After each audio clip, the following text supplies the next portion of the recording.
Sophie cliqua sur envoyer sans relire. Le cœur battant. Persuadée que ces mots d'amour inavoués atteindraient enfin Claire. Sa professeure adorée.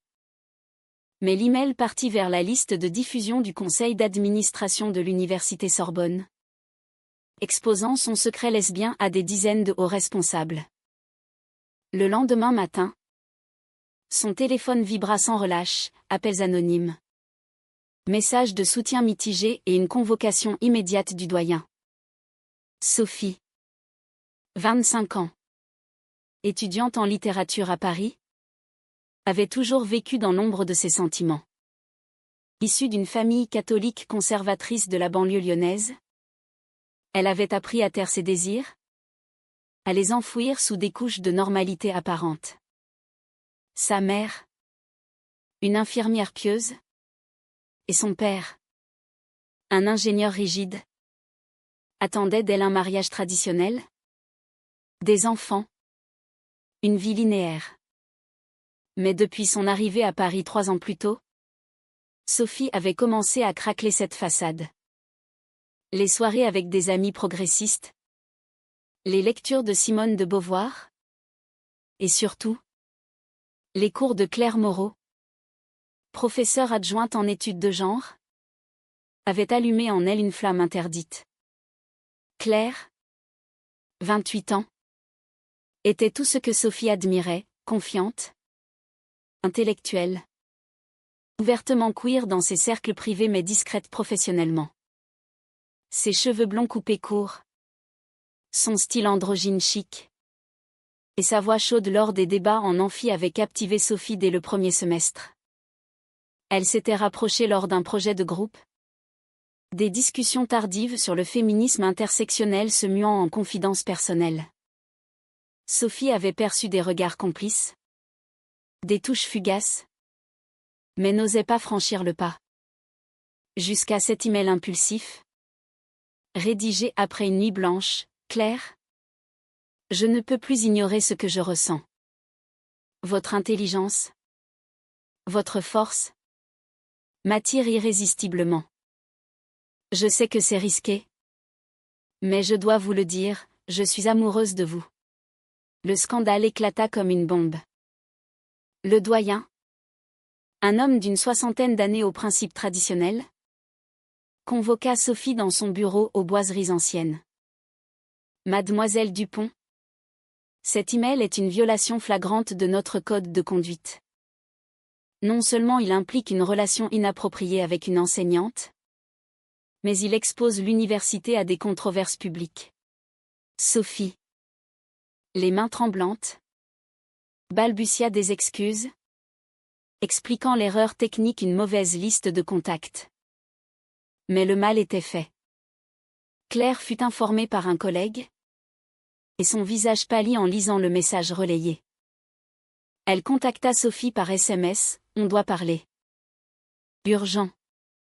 Leur première rencontre post-incident se déroula dans un petit café près de la Seine, sous un ciel gris parisien.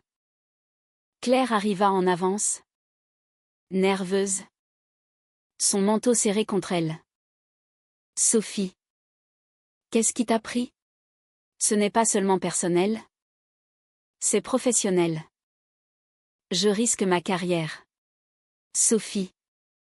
Les yeux rougis. Avoua tout, l'attirance grandissante. La confusion identitaire. La peur de sa famille.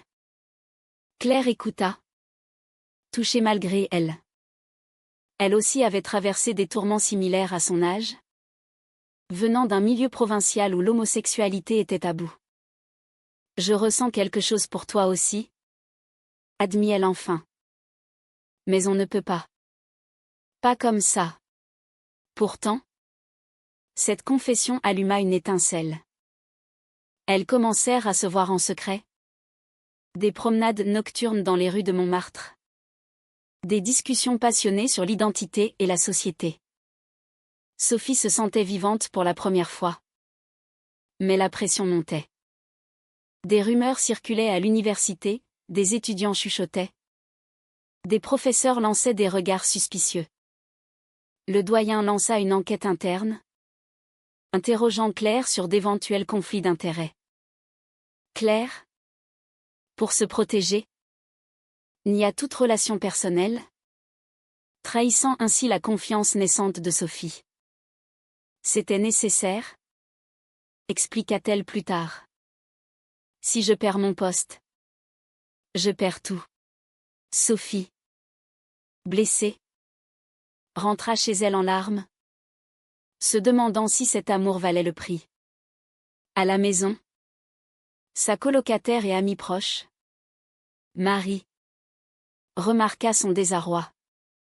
Marie, ouvertement lesbienne, encouragea Sophie, assume-toi. Enfin, la société change, même en France. Mais Sophie pensa à ses parents. Un appel de sa mère ce soir-là raviva les doutes, ma chérie. Ton père et moi pensons à te présenter le fils d'un ami. Il est parfait pour toi. Sophie raccrocha. Le cœur serré, réalisant que son coming-out pourrait briser sa famille. Les jours suivants, la tension s'intensifia. Claire, sous pression, annula un rendez-vous, prétextant du travail. Sophie, se sentant rejetée, confronta un étudiant qui propageait des ragots. C'est ma vie privée, cria-t-elle dans les couloirs. L'incident attira l'attention. Et bientôt, un article anonyme apparut sur le forum étudiant, scandale lesbien à la Sorbonne. Sophie, effondrée, décida de se confier à sa sœur aînée, Élise. La seule qui pourrait comprendre. Élise, mariée et mère de 2 enfants, réagit avec choc. Sophie, pense à maman. Ça la tuerait. La confrontation avec Élise marqua un tournant. Assise dans un parc lyonnais lors d'un week-end chez les parents, Sophie murmura son secret, espérant du soutien. Élise, les yeux écarquillés, répondit, c'est une phase. Sophie, tu es stressée par les études. Reviens à la raison. Blessée par ce déni, Sophie rentra à Paris plus isolée que jamais. Elle ignora les messages de Claire, se repliant sur elle-même, passant des nuits à relire des textes sur l'identité queer, cherchant des réponses dans les mots d'autrices comme Monique Wittig. À l'université, l'enquête s'accéléra. Claire fut suspendue temporairement, le doyen arguant un conflit potentiel. Claire, furieuse, appela Sophie en pleine nuit, c'est ta faute. Si tu n'avais pas envoyé cet email. Sophie, défensive, riposta, et toi? Tu m'as nié devant eux. C'est de la trahison. Leur dispute téléphonique dégénéra en cris, révélant des failles profondes. Claire, hantée par son propre passé, une relation brisée avec une femme qui l'avait outé contre son gré, craignait la perte de contrôle. J'ai travaillé dur pour en arriver là. Je ne sacrifierai pas tout pour une étudiante impulsive. Sophie raccrocha, larmes aux yeux, se sentant utilisée. Le lendemain, une manifestation étudiante éclata contre la discrimination. Marie, l'organisatrice, rallia Sophie, c'est le moment de te battre. Sophie hésita, mais participa, portant un badge arc-en-ciel. Pour la première fois, elle se sentit partie d'une communauté. Pourtant, un appel de son père la ramena à la réalité, on a entendu des rumeurs. Viens à la maison ce week-end. On doit parler. La peur l'envahit. Chez ses parents, l'atmosphère était lourde. Son père, assis au salon, demanda directement, es-tu homosexuelle?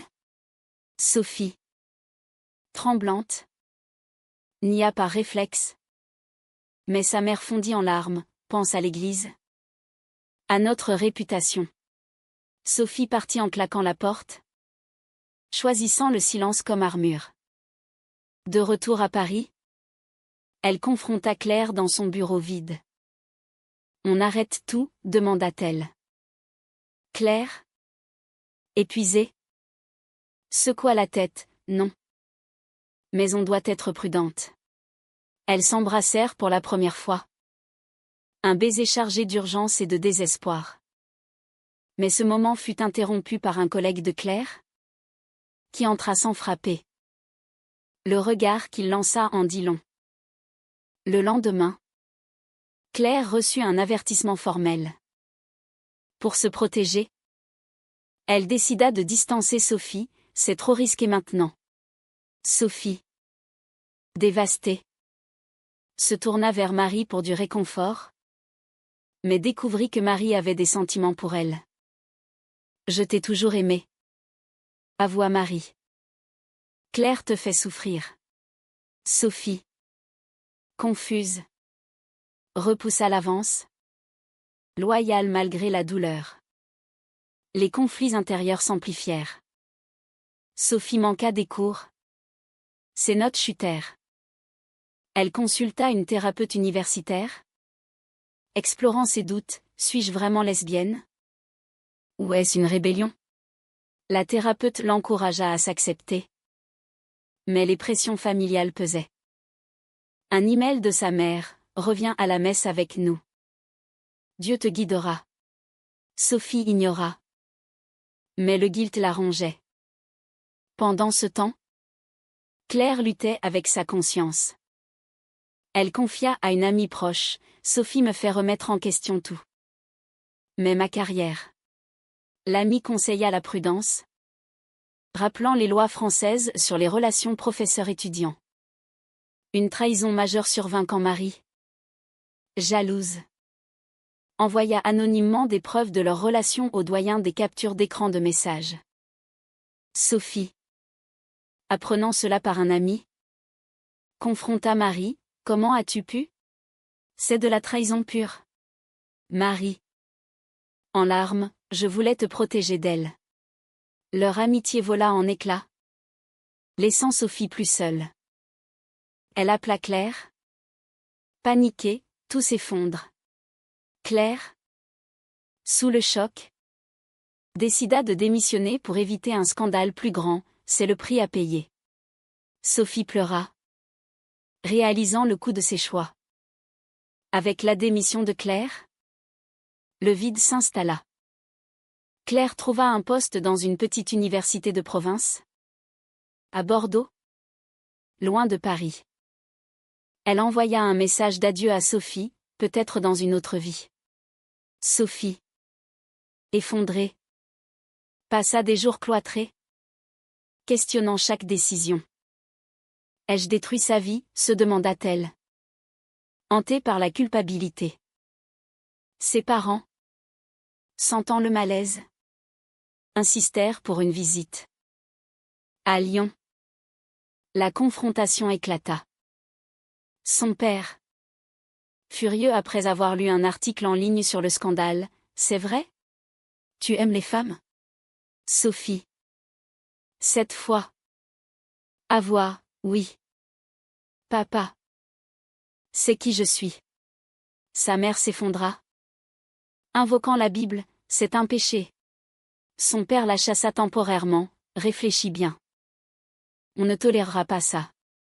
Sophie rentra à Paris brisée, coupée de sa famille. Seule, elle rejoignit un groupe de soutien LGBT à Paris, partageant son histoire. Là, elle rencontra d'autres femmes au parcours similaire: rejets familiaux, discrimination professionnelle. Cela l'éveilla à la réalité sociétale française malgré les lois progressistes comme le mariage pour tous. Les préjugés persistaient dans les milieux conservateurs. Inspirée, Sophie écrivit un essai anonyme pour un blog queer, dénonçant les hypocrisies universitaires. L'essai viralisa, attirant l'attention médiatique. Un journaliste la contacta, mais elle refusa, craignant plus de dommages. Claire, de son côté, luttait à Bordeaux. Son nouveau poste était précaire. Et les rumeurs l'avaient suivi. Elle regrettait sa lâcheté, j'aurais dû me battre pour nous. Elle appela Sophie un soir pluvieux, je t'aime encore. Reviens-moi. Sophie. Tentée. Hésita, et ta carrière? Claire répondit, je suis prête à tout risquer maintenant. Elles se retrouvèrent à mi-chemin. À Orléans. Dans un hôtel discret. Leur réunion fut intense. Pleine de confessions, Claire avoua avoir nié par peur. Sophie pardonna partiellement. Mais un appel de la mère de Sophie interrompit, ton père est malade. Reviens. Sophie. Déchirée. Choisit la famille. Laissant Claire seule. De retour à Lyon. Elle trouva son père affaibli par un infarctus mineur. C'est le stress de tes choix, accusa sa mère. Sophie. Rongée par la culpabilité. Promit de changer, pour apaiser. Elle ignora les messages de Claire. Se forçant à dater un homme. Un collègue d'études. Pour normaliser. Mais cela la détruisait intérieurement. Lors d'une thérapie. Elle craqua, je me mens à moi-même. La thérapeute la poussa à l'authenticité, le prix de la conformité est ton bonheur. Pendant ce temps, Marie tenta de se racheter. Envoyant des excuses. Sophie. Amère.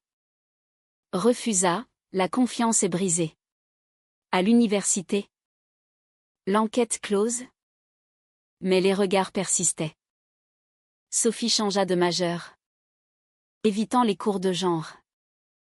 Un jour. Elle croisa une ancienne collègue de Claire. Qui révéla, Claire a tout perdu pour toi. Elle t'aime vraiment. Cela raviva les doutes. Sophie appela Claire. Mais celle-ci, blessée par le silence, répondit froidement, c'est trop tard. La tension culmina lors d'une fête familiale. Élise, sa sœur, la confronta, arrête de mentir. Assume-toi. Encouragée. Sophie annonça à tous, je suis lesbienne. Et j'aime Claire. Le chaos s'ensuivit, cris. Pleurs. Son père la gifla verbalement. Sophie partit. Choisissant l'exil. Elle contacta Claire, je suis prête à tout. Mais Claire avait tourné la page. Entamant une nouvelle relation. Tu m'as abandonnée, dit-elle. Sophie. Seule. Réalisa le prix de ses hésitations. L'abandon de Claire frappa Sophie comme un coup de poignard. Elle erra dans Paris. Hantée par les regrets. J'ai tout sacrifié pour rien, pensa-t-elle. Pour survivre. Elle prit un job de serveuse dans un bar queer du Marais. Entourée de femmes libres qui l'inspiraient. Là. Elle rencontra Léa. Une artiste de 30 ans. Confiante et ouverte. Léa l'attira. Mais Sophie résista. Loyale à son passé. Claire était mon premier amour vrai, confia-t-elle à Léa lors d'une soirée. Léa répondit, l'amour n'est pas unique. Avance. Sa famille. De son côté. Se divisa. Élise appela Sophie en secret, je te soutiens. Maman commence à comprendre. Mais son père restait intransigeant. Coupant les aides financières. Sophie lutta financièrement. Accumulant les dettes. Cela la força à des choix durs, vendre des biens. Travailler double shift. La fatigue la rendit irritable. Et elle confronta sa mère par téléphone, acceptez-moi. Ou perdez-moi. Sa mère. En larmes, c'est contre nos valeurs. Sophie raccrocha. Choisissant l'indépendance. Claire. À Bordeaux. Regrettait sa dureté. Sa nouvelle relation avec une collègue s'effritait. Hantée par des souvenirs de Sophie. Elle écrivit une lettre, j'ai eu tort de te rejeter. Pardonne-moi. Sophie. La recevant? Hésita. Elle répondit, viens à Paris. Parlons. Leurs retrouvailles dans un parc ensoleillé furent tendues. Claire avoua, j'ai sacrifié ma carrière pour rien. Mais pour toi. Je recommencerai. Sophie. Touchée. L'embrassa. Ravivant la flamme. Mais des doutes persistèrent, et si on se blesse encore? Leur relation reprit? Clandestine. Elle naviguait les obstacles, Claire cherchait un job à Paris. Sophie affrontait les préjugés au travail. Un client homophobe la harcela, les lesbiennes comme toi n'ont pas leur place. Sophie riposta. Perdant son job. Désespérée, elle accepta l'aide d'Élise, qui l'hébergea temporairement. Élise révéla, papa commence à fléchir. Donne-lui du temps. Une trahison inattendue vint de Léa. Qui, jalouse, contacta Claire anonymement, Sophie te trompe avec moi. Claire, croyant les preuves falsifiées, confronta Sophie, c'est fini. Sophie, innocente, prouva la manipulation. Mais la confiance était ébranlée. Pourquoi tout le monde nous sabote, pleura-t-elle.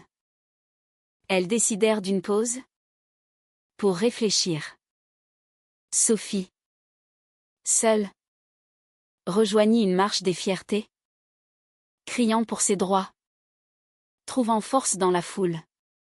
Sa mère appela enfin, viens dîner. Sans jugement. Sophie accepta, emmenant Claire. La soirée fut tendue, son père bougonna. Mais écouta. Je ne comprends pas. Mais je t'aime, dit-il enfin. Un pas vers la réconciliation. Pourtant, le lendemain, un article médiatique exposa leur histoire, scandale lesbien à la Sorbonne, suite et fin. Sophie, furieuse, traça la source à Marie, qui avoua, je voulais te forcer à assumer publiquement. Sophie coupa les ponts définitivement. Avec l'exposition médiatique, Sophie et Claire devinrent des figures malgré elles. Des associations LGBT les contactèrent pour des témoignages. Sophie accepta, transformant sa douleur en activisme. Nos luttes sont celles de tous, déclara-t-elle lors d'un panel. Claire, réintégrée dans un poste parisien après une pétition étudiante, la soutint. Leur relation s'affermit. Mais les cicatrices restaient. On a payé cher, murmura Claire un soir, enlacée sur un balcon surplombant la tour Eiffel. La famille de Sophie évolua lentement. Son père assista à une thérapie familiale, apprenant sur l'homosexualité. Je ne veux pas te perdre, admit-il. Sa mère, influencée par Élise, lut des livres sur le sujet. Sophie, pour la première fois, se sentit acceptée. Pourtant, des tensions sociétales persistaient, des menaces anonymes en ligne, des regards hostiles dans la rue. La France n'est pas si progressiste, confia Sophie à Claire. Elles décidèrent de déménager ensemble, symbolisant un nouveau départ. Mais un ultime dilemme surgit. Claire reçut une offre de poste prestigieux à l'étranger, en Belgique, nécessitant un déménagement. Viens avec moi, proposa-t-elle. Sophie, attachée à sa famille naissante et à son activisme parisien, hésita, et si je perds tout ce que j'ai reconstruit? Leur dispute révéla des failles, Claire accusant Sophie d'indécision, Sophie reprochant à Claire son ambition. Elles se séparèrent temporairement, chacune pesant le prix. Sophie consulta Élise, l'amour vaut-il le sacrifice? Élise répondit, seulement si c'est réciproque. Inspirée, Sophie choisit de suivre Claire, réalisant que l'authenticité primait. Elles partirent pour Bruxelles, laissant derrière les ombres du passé. À leur arrivée, Sophie trouva un job dans une ING queer, canalisant ses expériences. Claire enseigna avec passion, libre enfin. Des mois plus tard, lors d'un appel avec sa famille, Sophie sentit la paix. « On est heureuse, dit-elle. » Son père répondit, « C'est tout ce qui compte. » L'histoire se clôt sur une note d'espoir. Mais avec des leçons amères, les choix ont des conséquences. Les trahisons forgent. Et l'amour triomphe au prix de bataille. Est-il juste de prioriser son identité personnelle au détriment des attentes familiales et sociétales ?